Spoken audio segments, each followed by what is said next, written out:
راپۆرتی ڕوانگەی سووری لە ژێرناوی ساڵی ڕابردوو زیاتر لە 6,000 کەس لە سووریا کوژراون. ڕوانگەی سووری بۆ مافەکانی مرۆڤ ڕایگەیاند ساڵی ڕابردوو لە سووریا زیاتر لە 6,000 کەس بەهۆی بردومان و هێرش و تێکدادانەکانەوە لە ناوچە جیاجیەکانی وڵاتەدا کوژراون. ڕوانگەی سووری لەبارەی زیانە مرۆییەکانی شەڕ و پێکدادان و بردومانەکان لە سووریا لە ژمارەیەک راپۆرتدا ئاماری ناوچە جیاجیەکانی وڵاتەی بڵاو کردوێتەوە. بە گوێرەی ئامارە ساڵی ڕابردوو بەڕێوەبەرایەتی خۆسەر 740 کەس گیانیان لەدەستاوە کە 209 کەسی بەهۆی پێکەڵپژان و شەڕی عەشایەری و 165 کەسی دیکەیان بەهۆی هێرشەکانی داعش و 212 کەسیش بەهۆی هێرشەکانی تورکیاوە گیانیان لەدەستداوە کە 72 کەسیان هاوڵاتی سەڤیل بوون.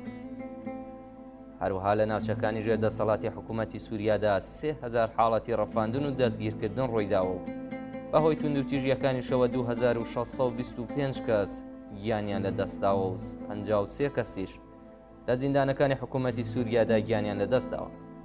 لەو ئامارانەدا ئاماژە بەوە کراوە گروپە چەکدارەکانی نزیک لە ئێران لە ساڵی 2023 زاینیدا 7 هێرشیان کردوتە سەر هێزەکانی ئەمریکا.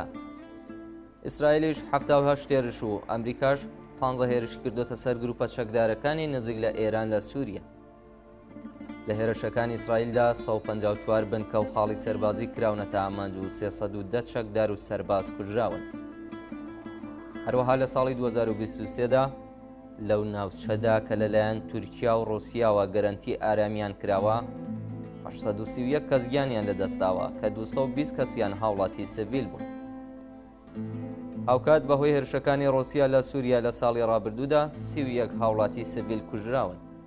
چەکدارانی داعش لە ساڵی 2023دا لە سووریا 336 هێرش و تەقینەوەیان کردووە و بەو هۆیەوە 700 هاوڵاتی سڤیل و سەرباز کوژراون و 82 چەکدار و سەرکردەی و گروپەش کوژراون.